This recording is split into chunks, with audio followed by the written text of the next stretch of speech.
This program is being provided by the 15 members of the Vancouver Educational Telecommunications Consortium, TV, etc.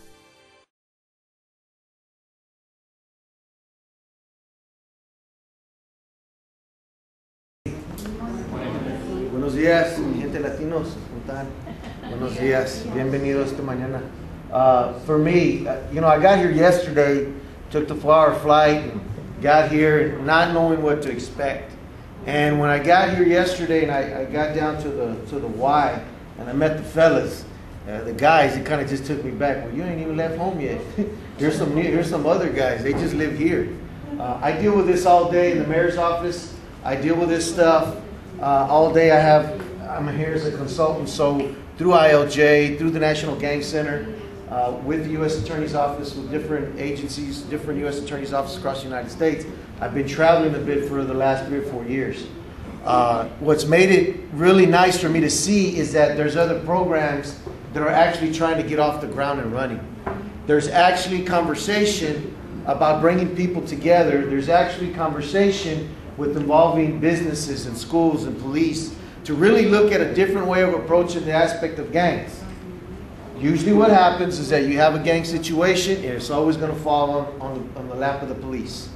And you have to understand with the police, they're only going to be able to do so much that they can do. Not that they don't have a problem doing it, they'll do it. That's what they get paid to do. They have the passion to do it, just the way I have the passion to do what I do on the outreach, on the gang intervention side. When you look at national research, it all shows that you've got to have prevention, intervention, and you got to have some suppression. Some people got to go to jail. But there's a lot of young people that we could deal with that if you give them the chance and you give them opportunities, some good things can happen for them. And I think that's what I was noticing here real quick yesterday. As soon as I got here, you could kind of feel that there was a connection between the people that were in the room. You could even feel it even more yesterday when the parents came. When the parents showed up, and let me tell you, it's not always easy to get parents involved when you got kids that are involved in gangs, whether they're involved directly or if they're associating. It's always not that easy to get the parents there. Food always helps. Food, and can you bring my kids? Can my kids come? If we can do that, then we'll be there. Can I bring my grandmother, my mother? She lives with us. You know, Latinos, we bring primos, we bring aunts, uncles, we bring everybody. And if you can let them come, then they're going to come. And if they see that there's people that are very passionate about helping them, then you're just an added bonus to what it is that you're trying to do for their children. That was very evident yesterday. Listening to Kelly talk yesterday about what was going on, and I jumped in later on helping Giovanni over there and to interpret, and it was funny because the parents got choked up. You can see the kids a little bit, but they're like, I'm not going to fold, sir, I'm not going to fold. But you could feel that there was a lot of connection there. You could feel that there was a lot of love, a lot of caring going on. You could see the people that were directing the kids. You know, I had guys, they're telling me you're eating this, and one of the guys made it. And you're eating that dessert, and the guy made it. And he's in culinary arts, and I'm listening. And the guys are like, where we got to go and who serves. And so I jumped in and started helping. Immediately, I felt like I was home. Tired or not, I was like, I'm home. I see it. I feel it. I see it. This is what I'm used to. So it didn't take long for me to connect with the guys. And then we were there yesterday until 8:30 almost last night talking. That's 10 o'clock, 10:30 my time. I had been up since 5 in the morning. And I was tired, but when I'm listening to them and they're asking me the questions they were asking me, I was like, you know what? You push through it like you push through everything else in your life. Get there, listen to what they're saying, do what you can to offer the information that they're asking you about. Because it's important to them. Something as simple as I got a senior project and I got to get in front of people. And you're going to help me in a little bit. You're going to help me in a little bit because we're going to break that. So I'm going to put some of you guys on the spot in a minute because I'm going to help you get over that little 8-minute spiel that ain't nothing. You're going to knock it down. I already can tell. So when we start doing this stuff, I know I got you. Andas ya bien nervioso. Don't get nervous on me, bro. I don't need you getting all nervous on me now, carnalito. I need you to pick your head up here. Andale, okay? So in a little bit, you're going to help me. What starts to happen is that as I get here and watch it, it's easy for me to do what I have to do here. Today, what I want to try to do is to shed a little bit of light on this. I really try to think of the parent. As I was there last night, I was watching the families, and we had a few situations during the night where we were kind of doing some sidebar stuff. It was evident that when kids get involved in gangs, parents hurt. Parents get hurt, parents get scared, parents get confused. They don't know exactly what's going on because maybe they're not familiar with the gang lifestyle. All they know is what they see on TV, what they read sometimes, or what people in the neighborhood are saying, or what sometimes you just see in your neighborhood. It's amazing to do gang surveys and to listen to what a political leader will say the problem is, and he'll say something like, well, graffiti's the #1 problem. And then I'll talk to a law enforcement officer, and he'll be specific. Well, we have so many aggravated assaults, we have so many burglaries, we have so many, BMVs, we have this, and I'm listening to the officer, I'm like, that's their view. And then I get to the schools, and the schools say, well, we have a few fights, we have some graffiti, we have attendance issues, dropout issues, all different perspectives, and they're all being impacted differently by kids or young people that get involved in gangs. But when you talk to the parents and you talk to the community, the one that always sets in, if there's a large influx of gangs, is fear. They're scared. They're scared. They don't know what to do. They're scared about what's going to happen to their kids. They're scared to what's going to happen to the brothers and sisters. They're scared to what's going to happen to their family if they catch a stray bullet on a drive-by shooting or in a mall or at the store and a shooting takes place, and they're worried about what kinds of things are going to happen. And that's a fear that I run across all over the country. No different over here. But what I really like already is how you guys have come together and into here, no money. That shows a lot about this community.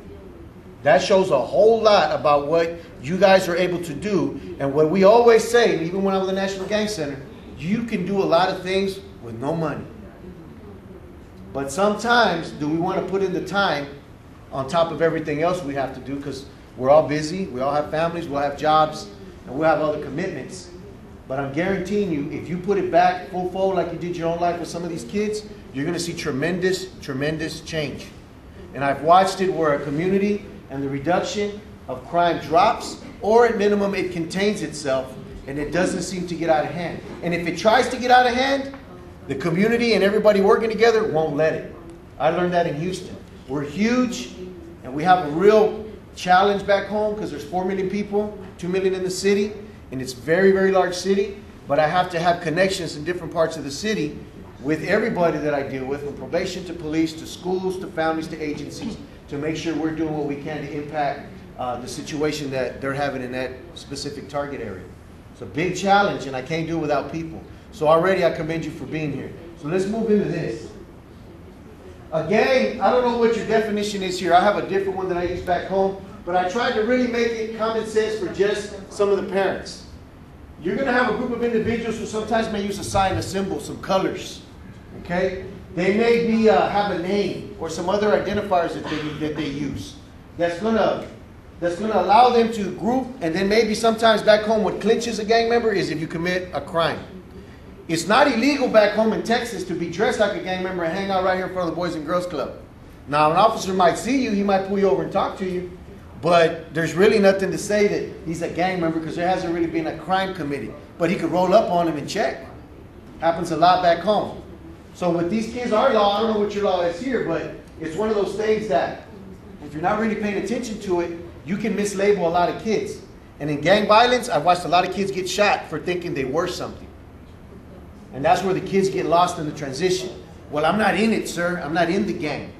I just kind of dress like it every now and then. They're my friends. I just kind of hang out with them right now. But man, I didn't know they were going to come at me, shoot at me. I'm not even initiated yet formally. But if you look like a duck, you quack like a duck, everybody thinks you're a duck. That's just the way it goes. And sometimes the young people don't understand that. And it's a constant battle to get them to understand that if you're going to be hanging around with that, you're just as much of a risk. Now, what they tell the parents, Ma, son amigos, Mom, they're my friends. We're just hanging out. We're just going to go and do some things. We're not looking to do anything, you know. But they start talking about, well, I don't like those kids, or I don't like these kids, and I don't like that group, or I don't like that neighborhood, or I don't like this side of town. And then you start to see that they have problems with kids with different colors.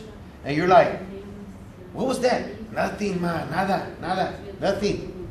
No, that's something. I know something's going on. I don't like the way those boys look. Something's going on. Mom, they're just my friends. Why you always got to act like that? Parents know Parents know. You guys, your parents know. Sometimes they know, but they don't want to admit and they don't want to know. Because it's scary. It gets very scary. And what starts to happen with the parents is that sometimes we see a problem and sometimes we just say, you know what? If it's not causing an issue right now, I'm not going to pay attention to it right now. Just kind of shuffle up under the rug a little bit, so to speak. It's not a major issue right now, so I'm not going to worry about it. Kid was saying something to him in the parking lot. No big deal. It's not a problem. You know, you never know how something that small could stir up to something very big if we're not paying attention to what is going on. Do not always just think that, you know, there's nothing going on when you know what you see. If you're seeing colors, if you're seeing kids throwing up gang signs, they're stacking up stuff, they're throwing it up, they're throwing up a star of some kind, a pitchfork up or down, they're throwing a B, a C, they're throwing an S, they're throwing an N, they're doing a 13 or 14, they're doing something, something's going on. You see them dancing, and they're telling you, why you that's just the way I dance, Mom. Why you always mad, Mom? Why you always got to say that? I'm just dancing. It's a new dance, you don't know because you're old. What they say.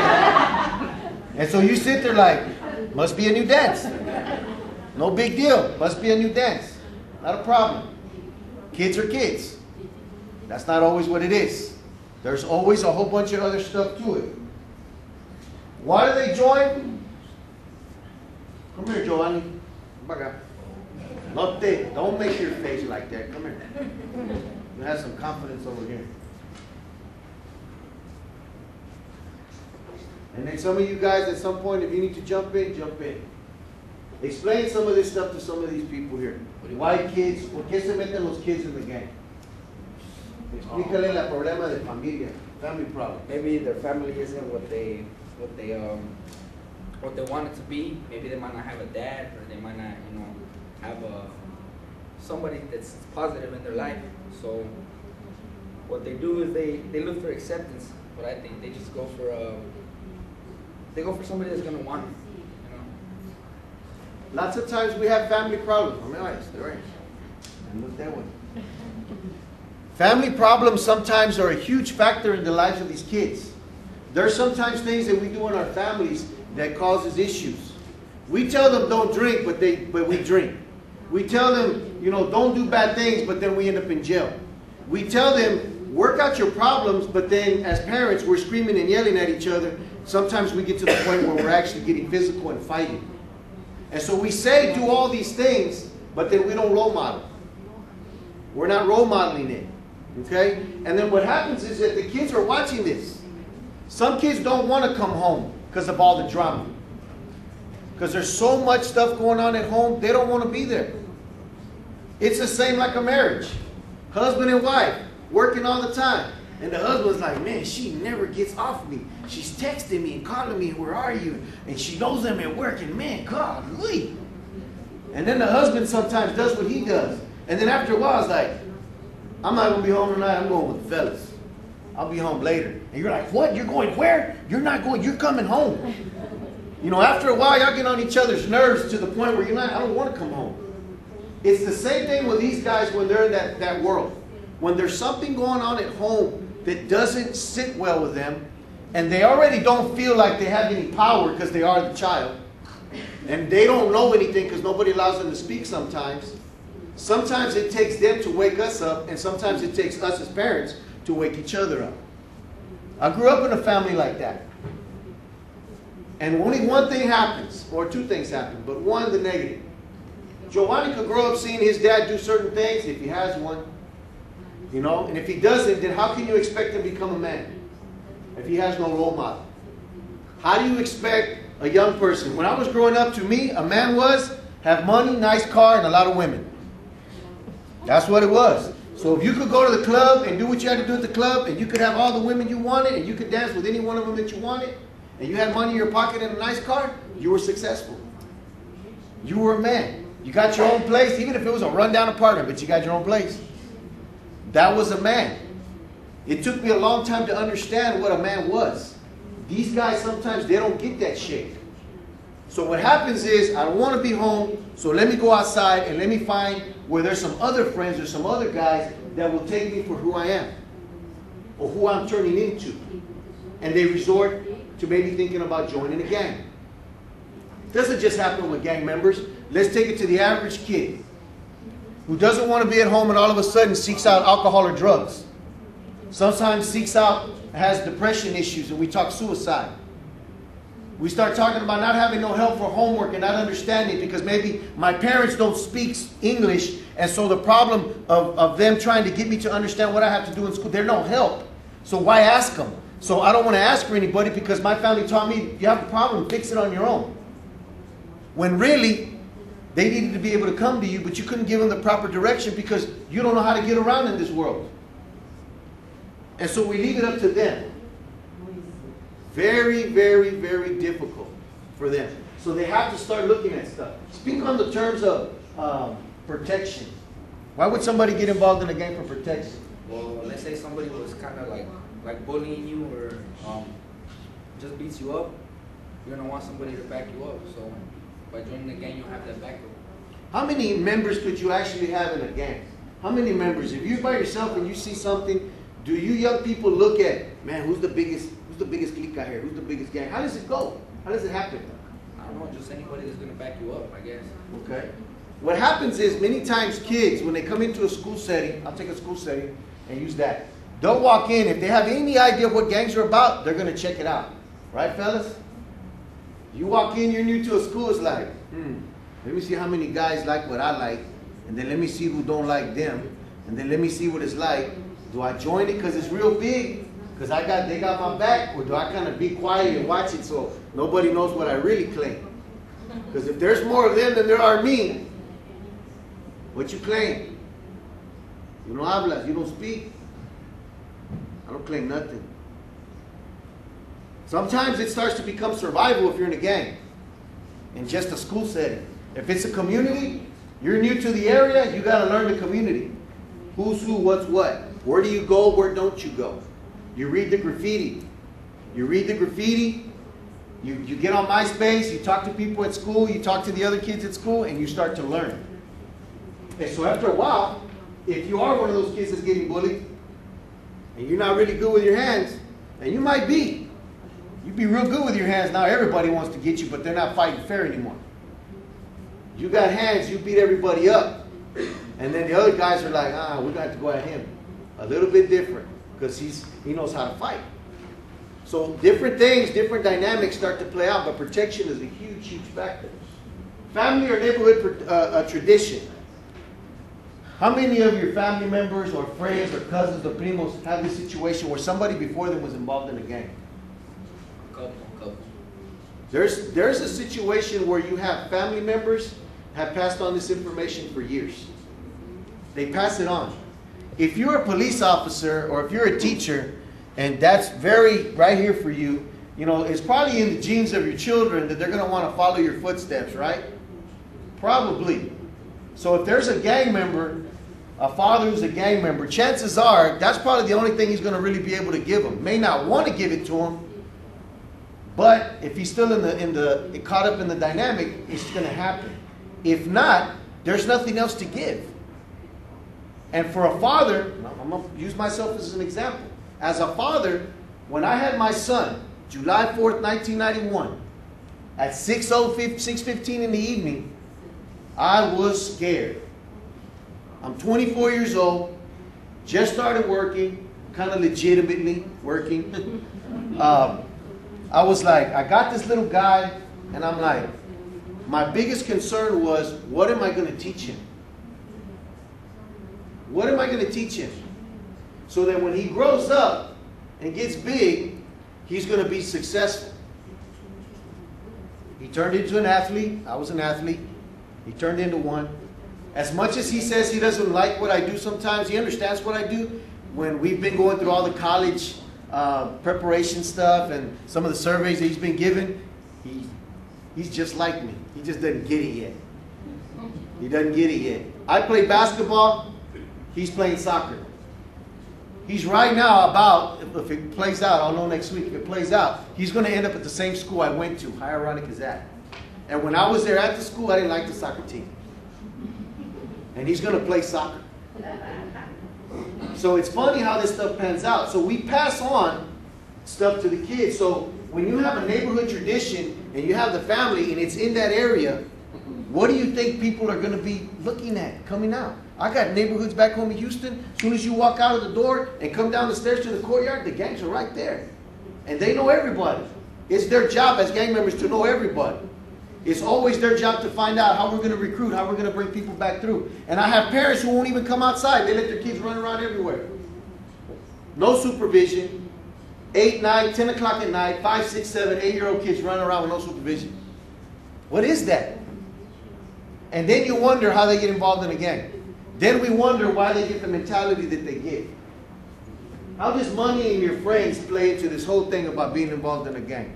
Maybe they want to get like shoes or some type of clothes, and I mean, and if their parents don't got, well, if they don't come from like a wealthy family, or if they don't got money, they'll probably like join a gang to start selling drugs or something like that.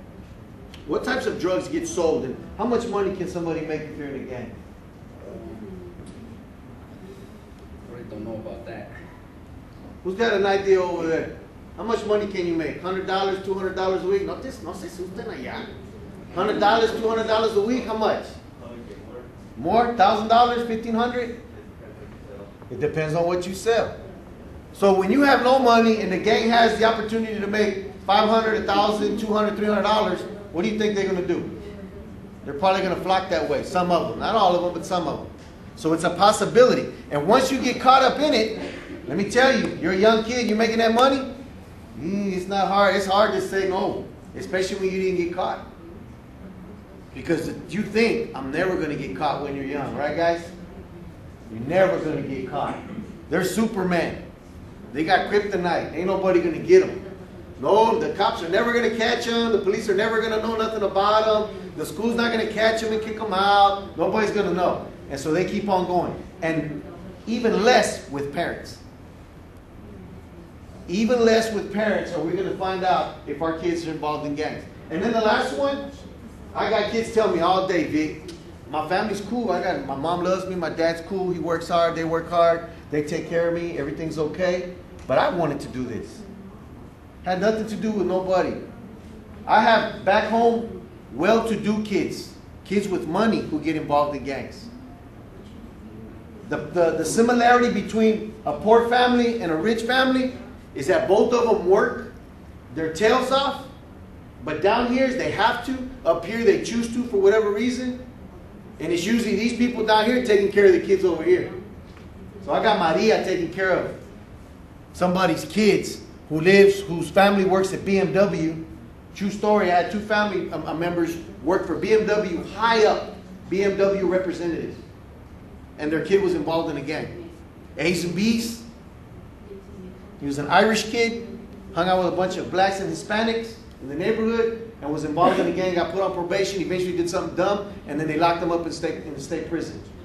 For something goofy, I was like, full scholarship, theater arts, scholarship? But he joined the gang. And when I asked him about how he joined and all that, it was right here. It was peers. And what drew the peers to him, he had money. He had PlayStation, he had a swimming pool, he had all these things. And so the kids would come hang out. Nobody knew. Nobody had a clue. How would they? Mom and dad weren't even home. 9, 10, coming home at night, 11. And they thought, let's take a big vacation once a year or a couple times a year, and that was going to make everything just good. And that wasn't the situation. And they tried to talk to the parents about it. Oh no, they didn't want to hear it because that doesn't happen to them. They're educated. They have money. They live in a nice neighborhood. It can't be true. But then when law enforcement brought it to the table, school representatives brought it to the table, probation officer got wind of it, brought it to the table, the parents still didn't want to hear it. They were shelling out the money to get him off. But there's no involvement with that young person. Had no respect for them. Ask them, why do you cuss your parents out? Why do you yell at them? Why do you disrespect them? They didn't buy me the pair of shoes that I wanted. Well, how many did you get? I got 3 for my birthday. I always get 6. I'm like, Jesus Christ, are you serious? No, they only bought me 2 video games this time. I used to get like 6 or 7. That's why I'm upset, Vic. They didn't take care of me this year. And I'm sitting there trying to like, rewind. I got kids in the neighborhood just wish they could have 5 or 6. They wish they could live like this. And you're complaining? No respect with the parents. So when you have you have that dysfunctional mentality or dynamic in the home, these guys are going to move on. They're going to move forward, and you're going to have issues. Warning signs. You guys are going to help me with this. What I start to see first, right off the bat, parents, we're going to start to see, they start to distance themselves from the family a little bit more. And now, as they get older, normally they want to, right? Because they don't want to hear us, and we're old, and they want to go to the movies, and they want to be with their friends. And so there's going to be some normal tendencies to just say, Mom, I'm just going to the mall. Why do you have to go? Or, Mom, I'm going with friends. Why do you have to drop me off? Or, Mom, I'm just going to go to the park and play basketball. Why do you got to go sit over there at the picnic table and watch? Mom, why are you dropping me off? Mom, drop me off 3 blocks from school. I can walk. I'll be okay. You know, Mom, why do you got to kiss me in front of my friends, Mom? Why do you kiss me in front of my homeboys, Mom? Don't do that. You're always kissing me, Mom. Come on. I'm 14 now, 15. Why do you want to do that? And so you have to really understand there's going to be some distancing. But when you get involved in the gang, it's a little bit more distance and it's very secretive, right? Very secretive. Why don't we want our parents to know that we're involved in the gang? Don't want to hurt. Don't want them to hurt or something. You don't want them to hurt. What else? Not to worry? You don't want them to hurt. You don't want them to worry. What else?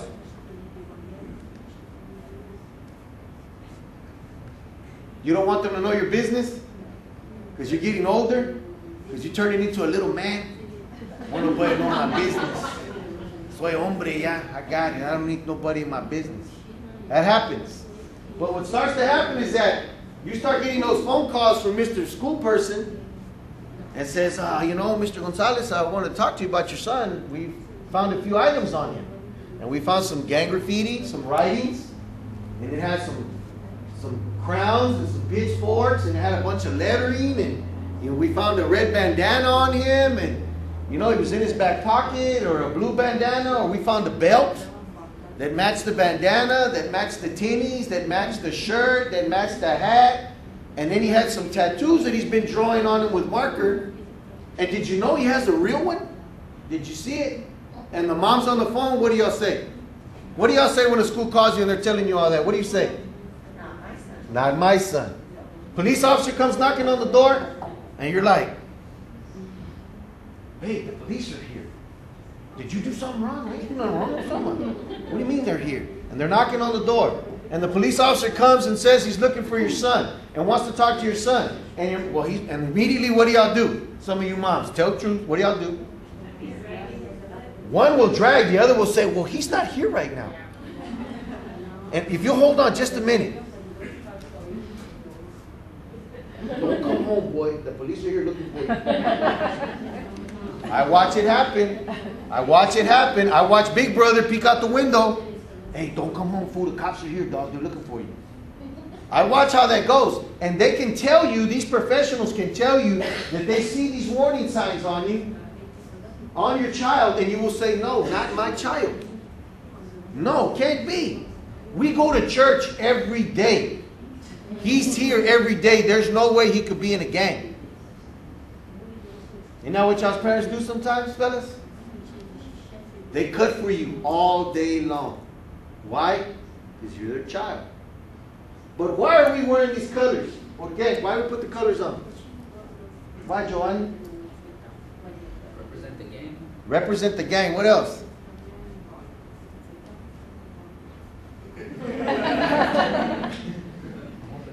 You're going to hope when they're answering? Well, I'm going to hope you keep practicing. Represent the gang. What else? They represent their gang. Let me add a little bit more to that. To show disrespect to the other gang who doesn't like their color. So if they got a belt and they want to wear it all the way down so everybody could see it, that's just, they see a rival gang, immediately, let me tell you, I watch it in schools, I watch it in the neighborhoods, I watch it at the mall, I watch it at functions on the weekend, like at a church, like at a bazaar or something. And the kids, all of a sudden, when they get there, they go all dressed up if they're going in a group. And if they know another gang's going to be there, they're going to put their stuff on. And they're going to get as many people as they can get there. and they're going to show force, and they're going to show representation. Not all the time to start trouble, but they're just going to go. But what happens, guys, when they see these identifiers? What happens if you go somewhere and you're wearing all blue, and then you're in a neighborhood that's all red, and you go all blued out into the neighborhood that's all red? What happens to the ones in the red? What do? They jump you. They get mad. They come at you. They might shoot at you. They might try to fight you. They'll throw their signs. These guys will throw their signs. And they go back and forth. And then eventually we start saying things to each other. And then eventually we start to get together. And then eventually we start to square up. And we're like, what's up? And then we start chucking it up. We throwing it up. And I throw it up, do all my stuff to him. And then he's got to come back at me. Each time I'm taking a hit at him. We're disrespecting. And then to the point where we're like, well, what's up then, fool? What's up? And then we start getting closer and closer. And then these fellas are like, get him, fool, get him. These guys over here, get him, fool, get him. And then we start to go at it. But if one of my guys jumps in, what's going to happen with his homeboys? They're going to jump in. And so what went to a one-on-one turned into a 2-on-2, 3-on-3, 4-on-4, 5-on-5, big old fight. And everybody's like surprised that it happened. And I'm like, well, if you'd have known this, if you'd have seen some of these signs, you could have alerted your security. If your officers were intact with some of this information, they would have prevented it, or could have jumped in it sooner.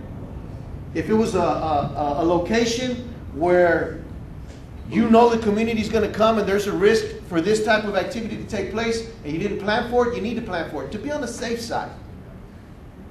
See, sometimes we don't want to be proactive because we don't want to say anything about gangs.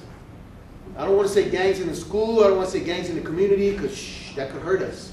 From economic development, that could hurt us for all kinds of reasons, right? But what's wrong with staying proactive? So it doesn't get out of hand and you don't have a problem. So as parents, sometimes you're just as crucial in trying to make things happen in a community, but if you don't speak up, then whatever happens, happens. These people need more help to continuously build programs here that may help the prevention of kids getting involved in gangs. Educating parents, a whole nother level on a whole nother world of stuff that they've never had gotten their hands into. But when a parent finds guns or drugs in the house and they see these drawings and they see pictures on the cameras, on the cell phones, when parents see that, let me tell you what they do. They call us. They call the gang people and they come looking for them saying, what is this stuff? And they're crying, they're nervous, they're scared. All these things because they find this information on something and they want to know what it is. So I have to kind of make sense for them what it is without scaring them too much, and then I've got to make a plan. How are we going to talk to the young person? How long did it take, fellas, before your mom found out you were involved in something like a gang? How long? Not too long, huh? They find out pretty quick. What do they tell you? What do they tell you when they see your little friends running around all dressed the same? What do they tell you? Es cholo. Eres cholo, right? What's cholo mean? What does it mean? Gangster. It means gangster. It means gangster. It means being a gang member. When they say the word cholo. It's LA term, Los Angeles terminology. But it's spread all the way. I got it in Houston. I have a gang called Southwest Cholos. There's hundreds of them. From little bitties all the way up to their 30s. Almost 40. So there's plenty of gang stuff out there, but we have to make sure that we're paying attention to this. I had a mom, true story, with a tattoo, with a new nickname. I had a mom come to me in a parent group, and she says, Señor Gonzalez, she tells me in Spanish, can you tell me what Snoopy means? And I said, Snoopy? I said, what do you mean Snoopy? And she says, well, somebody calls my house and always asks for Snoopy. And I'm like, I just hang up. I said, really? I said, next time. I said, how many boys do you have? You have 3, right? She says, yes. So 3 boys. And I said, next time, when you go home this week, I want you to go home. And if they call again, I want you to say, Snoopy. They want you on the phone. And she said, well, why? And I said, because one of your sons is going to come out and he's going to answer the phone. And she was like, no way. I said, yes, watch. Following week comes back, Mr. Gonzalez, I did what you said. I tried it. And she goes, and I'm very upset. And I thought she was mad at me. So I was like, oh, here we go. So So I was like, well, what happened, ma'am? She goes, well, I did what you said. And my middle son came running out of the room and grabbed the phone and was about to talk and went. And I said, why? She says, because I took off my chancla. She goes, I took off my shoe. And she goes, and I picked it up. And she goes, and I was about to hit him because I was embarrassed. I was mad. I was upset because it's my middle son. I didn't think he was involved in anything like that. He's usually the one that's very quiet. He doesn't say much. And now I know he's in a gang because of this nickname. She goes, then I made him take his shirt off. I made him take it off, and I saw the tattoos that I didn't even know he had, and I found out he had for about 8 months. And then I went into his room, and I started looking at, and I said, well, how long has it been since you've been in his room? She says, about 8 or 9 months. I said, 8 or 9 months? How do you not go in somebody's room for 8 or 9 months? I wanted to give him his privacy. In my house, I pay the bills. My son's room, I'm in the room. I go look. My computer, I'm on my computer. I'm looking. What he's doing, how he's doing it. I have to. I give him his little privacy, but I'm not going to let you go out there and just have it all. Because at some point, you got to build accountability, responsibility with these kids. But with this kind of stuff, it starts to happen. And you have to be able to pay attention to it and jump all over it. Initiations. How do kids get involved in gangs out here? They jump them in. Can you explain what jumping in means? I guess have a certain amount of people and beat up on one of them. They beat up on one of them. Do they get in a square, a circle, a triangle, a star? How do they do it? I guess, yeah, what you say. All of them. Each gang has a way of initiating their kids. More times than not, it's a physical beating. There's other ways. Some of the girls, unfortunately, they get sexed into the gang, having sex with so many members. Sometimes that happens. And it doesn't always mean that they're official members of the gang. Sometimes it is what it is, straight gang rape, and that was all. But the girls think that's what it is. Then I have those girls that get in and they fight with their hands and they're up on their feet like the guys are. But it's usually a time frame, usually a number of people. Back home we have this one gang, La Primera, and they'll take about 4 or 5 members. They'll throw the white bandana up, he'll grab it, and then the 4 or 5 members will be around him and he's got to fight them. He just throws it down with them. And they do it for 45 seconds. So for 45 seconds, this guy's got to fight 5 members. To show his heart, to show that he's tough, to show that he has the ability to be able to be involved in this gang. Okay? So those types of things are going to take place with these kids when they get in. And mind you, I tell them all the time, you're not thinking about this. You put your whole life on those 45 seconds, and you take that bandana that costs 99 cents, $1.07 with tax, no disrespect, but you took that piece of cloth and now you're going to change your whole life? Because what starts to happen as we do that, the mindset changes. We have loyalty and pride that starts to be developed for the gang.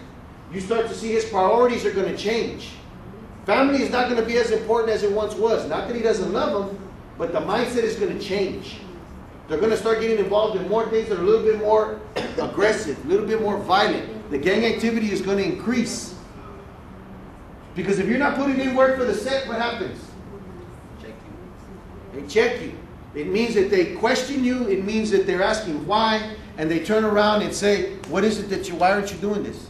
They put that pressure back on you. Sometimes they have this thing called a violation, where if I'm telling him to do something, he doesn't do it, then I can beat him however many minutes or seconds that I need to till he gets it right. There is discipline and structure. They're going to gain a criminal record. Law enforcement, they're not going to like each other. Law enforcement trying to keep them from doing bad. These guys are like, we're going back and forth. This ain't happening, whatever, whatever. We're going to be the bad guys. That's just it. Tattoos are going to pop up all over them eventually. Some more than others. Not all kids get tattoos, but a lot of them do when they're part of the gang.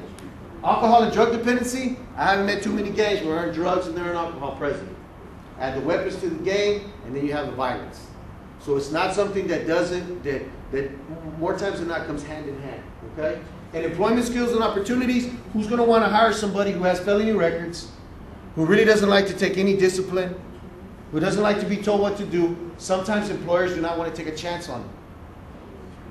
I got employers who kids will walk in. Some of my kids are all tatted up, face, and they're not done taking them off yet. We got a guy's got them right here, and right here, and over here. and he's got a kid and he's trying to get a job, but we're taking him off. And I said, he says, you know what, I just got tired of being told that they didn't have anything when they had a sign sitting right in the window. And I knew why they were telling me they were scared, because I had tattoos all over me. So those kinds of things, they don't always pay attention. On the prevention side, we were talking about this yesterday, and I want you to help me with this. I was talking to Giovanni yesterday, and he says, you know, Vic, people need to spend more time with their children. Why? So they know what they're up to, you know, and so the kids can have that trust to tell you anything. Because when there's no trust and there's no communication line and there's no supervision, the kids, they can make up their own rules. They make up their own rules as they go. Right, fellas? If your mom don't tell you nothing, your dad don't say nothing, they must not care, so let me just keep on moving. Show lots of care, love, and support. Why? Why should parents do that? Why should they do that? That's how you build up trust. That's how you build up trust. That's how you let each other know you're important to me. That's how you let each other know I love you. Even if you don't say it enough, you should say it. We don't say it enough. Sometimes growing up, at least in the Latino community, very, very difficult sometimes for us to say that. We say it in times of when people pass. We say it at times of celebrations, but we don't say it on a daily basis sometimes. We don't tell our kids we love them enough. And then sometimes there has to be a balance, because you tell them too much and they think they can run over you. So we've got to make sure that they know that they're still important. Do family activities. Set those boundaries and those rules. Set them and stick to them. I have some little things for my girls at home, little bitty posters. And they made the rules. And then I drew a little stick figure with my eyebrows like that, like me. And then I put my mustache, because they said, you got to put the mustache, Dad, it looks like you. And then I say, at the end, for consequences, you can have parent, kid talk. That means we can sit down and talk about it. Or you can go talk to Dad. You can go talk to Mad Dad. And so when I'm talking to them, 7 and 10, you want to talk to Dad or you want to talk to Mad Dad? Nah, I want to talk to Dad. Let's have kid talk. For little things like picking up your clothes, you know, put your toys away when you're done playing with them. Got to do your homework. Got to do little things. But see, after a while, if you haven't been telling them that when they're small, they get older and then you want to try to tell them and they're like, it's too late. You have to set them young. Activities, activities, activities. Learn about gangs in your community. You got to have that stuff, so you're constantly talking to the kids about what not to get into. That way they know what's going on. My little girl knows. She goes to the presentation. She tells me, Dad, you ready? And she punches the thing and she sees gang graffiti. I have to be careful with her because we were at Denny's and we were there and a guy walked in with all tattoos and a bald head. She went, Daddy, a gang member. And I was like, hey, stop. Be quiet. Why you say that? And she said, well, he's a gang member, Daddy. You talk to them. Like, you know, so I was like, hey, he's just here to eat. You know, don't worry. He's not going to do nothing. She's like, okay. I said, you meet them at work. You know how they are. Okay. But I just wanted to tell you. Crazy. Winding it down. Intervention. We got to finish up. Seek help from the community resources. If you don't know, go find out. Go find out what the community resource is in. But you know what happens? There's this thing that I remember being told. What happens in the house stays in the house. So you don't always want to go out and tell your business. And so sometimes you won't go ask for any help. And if you have a young person that's already in trouble, you're going to have to go get some help. It might be counseling services. It might be a way to get another type of education. It might be a way to get a counselor for free. You know, you might be some recreational stuff. You got to find out what's going on, because once they get in, it's hard to put them back. Because you're going to have to reestablish the rules, and then you got to stay consistent. And if you're not used to having those rules, it's going to be just as hectic for you as the parent. So you have to reestablish, and you got to stick to it. It's going to be difficult, but it gets easier once you guys start to work everything out. Break that denial of gang involvement. If your son's in the mix, he's in the mix, okay? It is what it is. Let's look at what we can do. The only thing that's going to bring your son back or your daughter back to you is going to be that you're listening, that you're supporting, that you're caring, and that you're constantly telling them, get over here with me, I need you here. But sometimes they're not going to listen. So that means sometimes you're going to have to close the gap, and you're going to have to be right here. I do an exercise with one of my groups back home at the end, towards the end of our 6 weeks, and I have the parents and the kids tell each other how much they love each other. You should see how hard it is. I asked them, hey, hold your mom's hand, dog. Hold your mom's hand. I ain't holding my mom's hand, dog. I'm like, why not? I ain't holding my mom's hand, man. Why not? What's wrong? She knows what's up. You know, and then I get the parent. I'm not holding his hand. He needs to show me respect. And he's not showing me respect by being in a gang. They shot our house up already. I got to go to court with him and pay everything. You don't pay nothing. He needs to show me respect. I'm not holding his hand. Well, do y'all love each other? Yeah, but I'm not holding his hand. And it's funny to watch how hard-headed they both are. And you can kind of see where they get it from. You can see. But I guarantee you, when you break it a little at a time through counseling, through some activities, when you start doing that stuff, after a while, when we hug, you're not wanting to go nowhere. Because you remember what he's like, you remember what he was, you remember how he was, and you for the life you can't understand how he changed, and you want him back. It's going to be love that's going to bring your kid back. It's going to be participating in those services that sometimes you say are not my fault. Why I got to come? Sometimes you got to be there. You always have to be there to support them in the good and in the bad. Because I tell the kids all the time, and you need to remember this, no matter what happens, your family is going to be there. When you're shot in that bed, your mother's going to be right there. When you're in that county jail or that detention center, you're calling your mom. Don't tell me you're not. You're calling somebody from your family to come get you. And then the parents play tough love like my mom did. I don't have any money. Too bad. You got to stay there. I'm like, Mom, you got to get me out. Mom, I'm your only son. Too bad. I ain't got no money. And I'm not driving all the way to San Antonio to get you. I'm in Houston and I got to work tomorrow. Sorry. Call me tomorrow. And I'm like, hold up. My mom don't love me? Tough love, fellas, it's going to happen. But you have to remember, as parents, if your kids are already involved, it's going to take them a while. It's going to take them a while to leave the lifestyle. How hard is it, guys, to just stop doing what you're doing when you've been doing it for 2 or 3 years? It's hard, isn't it? It's hard. They get pressure from the homeboys. Where you going, dog? They get that pressure. Why you weak? Why you acting like a little punk? How come you can't stay with us? What's up? We had a long discussion last night about that with some of the guys. About how hard it is to leave. So parents, you're going to have to be very, very patient. And you're going to need to know more and more about the gang dynamics that are going on with your children if they're involved. But the only way that happens is to clear up the communication lines, reestablish the rules, be consistent, and really show them a lot of love. Even when they don't want you to, don't believe it. They want you to. Don't believe it. Right, fellas? Because they started off in the beginning and they told you. We don't tell them because we don't want to hurt them. See, but they don't understand that when you're sitting at the window watching, if they're coming home, they don't understand that you're calling everybody you know who to call, and you're riding around in your car looking for them. They don't always understand that because the gang has hold of them.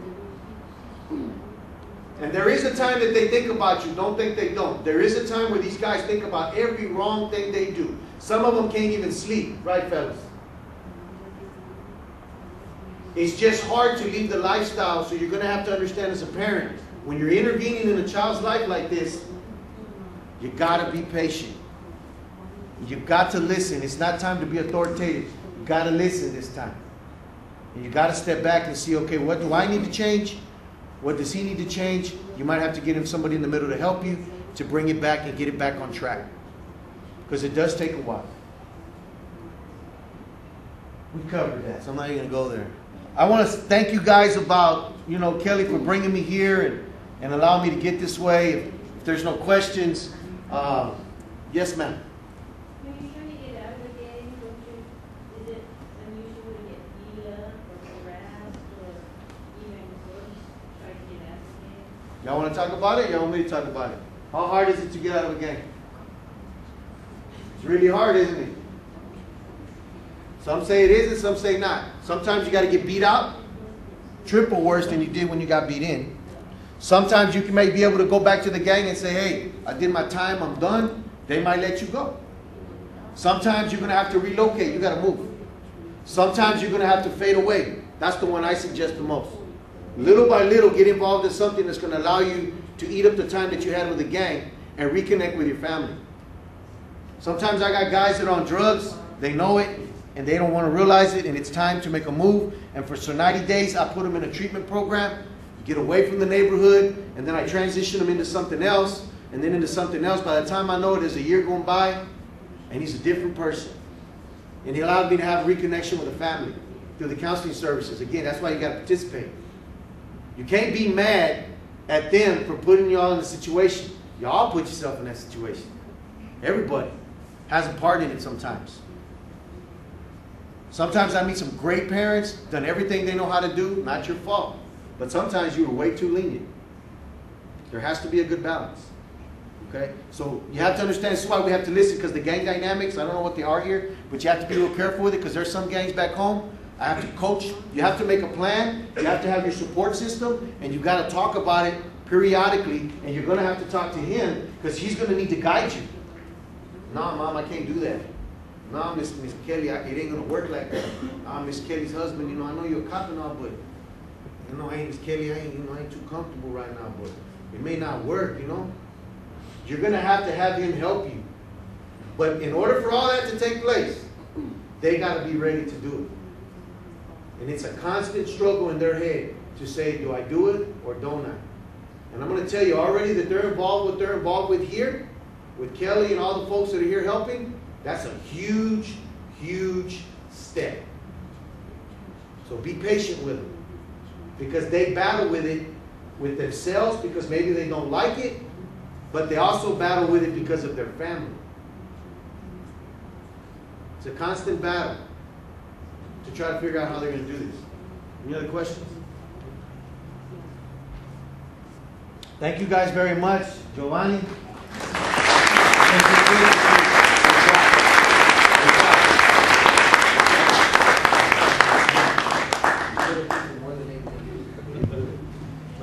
Hi, again, welcome. We have a change in our agenda, so.